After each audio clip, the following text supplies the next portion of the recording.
നമസ്കാരം. വാഹനാപകടത്തിന്റെ വിവരം ഇന്നലെ രാത്രിയോടെ അറിഞ്ഞെങ്കിലും അമ്മ മരണപ്പെട്ടതായി ഏതാനും മണിക്കൂർ മുമ്പാണ് അറിയിച്ചതെന്ന് കെനിയയിൽ വാഹനാപകടത്തിൽ മരിച്ച മലയാളിയായ ഗീത ഷോജി ഐസക്കിന്റെ മകൻ പറഞ്ഞു. സംഭവ സ്ഥലത്ത് വെച്ച് തന്നെ അമ്മ മരിച്ചുവെന്നും എന്നാൽ വിവരം അറിഞ്ഞത് 2 മണിക്കൂർ മുമ്പ് മാത്രമാണെന്നും അദ്ദേഹം മാധ്യമങ്ങളോട് പ്രതികരിച്ചു. അപകടം നടന്ന ഉടനെ പരിക്കേറ്റവരെ 3-4 ആശുപത്രികളിലേക്കായി മാറ്റി. ആ സമയം മുതൽ വിവരങ്ങൾ അറിയാൻ ശ്രമിച്ചിരുന്നുവെന്നും ഗീതയുടെ മകൻ പറഞ്ഞു.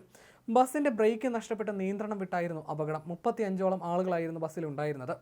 അപകടത്തിന് പിന്നാലെ ആംബുലൻസുകൾ എത്തി വിവിധ ആശുപത്രികളിലേക്ക് യാത്രക്കാരെ മാറ്റി. എൻ്റെ അമ്മയും അച്ഛനും സഹോദരനും ബസ്സിലുണ്ടായിരുന്നു.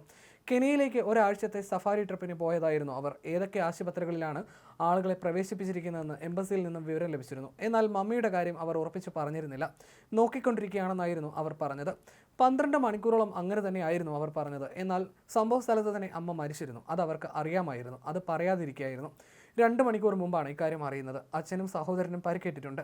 സഹോദരന് ശസ്ത്രക്രിയ വേണം. അത് ഇന്ത്യയിലോ ഖത്തറിലോ എത്തിയിട്ടേ ചെയ്യാൻ സാധിക്കൂ. പുറംവേദന കാരണം പിതാവിന് നടക്കാൻ പറ്റുന്ന സാഹചര്യമല്ല. അമ്മയുടെ മൃതദേഹം എയർലിഫ്റ്റ് ചെയ്ത് നെയ്റോബിയിൽ എത്തിച്ചിട്ടുണ്ടെന്നും ഗീത ഷോജിയുടെ മകൻ പറഞ്ഞു. കഴിഞ്ഞ 23 വർഷമായി ഖത്തറിൽ താമസിക്കുകയായിരുന്നു ഗീത ഷോജി. ബലിപെരുന്നാൾ അവധി ആഘോഷിക്കാൻ കെനിയയിലേക്ക് വിനോദയാത്ര പോയതാണ്. 2 ആഴ്ച മുമ്പ് ഒരു വിവാഹത്തിൽ പങ്കെടുക്കാൻ കൊച്ചിയിലെത്തിയിരുന്നു. ഇനി ജൂലൈയിൽ വീണ്ടും നാട്ടിലെത്താൻ തയ്യാറെടുത്തിരുന്നു. ജൂൺ 11 കെനിയയിൽ നിന്നും തിരികെ പുറപ്പെടാനൊരുങ്ങുന്നതിനിടയിലാണ് അപകടം. അമ്മയില്ലെന്ന വിവരം വിശ്വസിക്കാനാകുന്നില്ലെന്ന് ഗീതയുടെ മരുമകൾ പ്രതികരിച്ചു. ഖത്തറിൽ നിന്ന് കെനിയയിലേക്ക് വിനോദയാത്ര പോയ ഇന്ത്യൻ സംഘത്തിന്റെ ബസ് അപകടത്തിൽപ്പെട്ട് 5 മലയാളികളാണ് മരിച്ചത്. 6 പേരാണ് ആകെ മരിച്ചത്. 5 മലയാളികൾ അപകടത്തിൽ മരിച്ചതായി കെനിയയിലെ ഇന്ത്യൻ ഹൈക്കമ്മീഷനും സ്ഥിരീകരിച്ചിട്ടുണ്ട്. പാലക്കാട്, തൃശൂർ, തിരുവനന്തപുരം, തിരുവല്ല സ്വദേശികളാണ് മരിച്ചത്. 14 മലയാളികളാണ് സംഘത്തിലുണ്ടായിരുന്നത്. അപകടത്തിൽ 27 പേർക്ക് പരിക്കേറ്റു.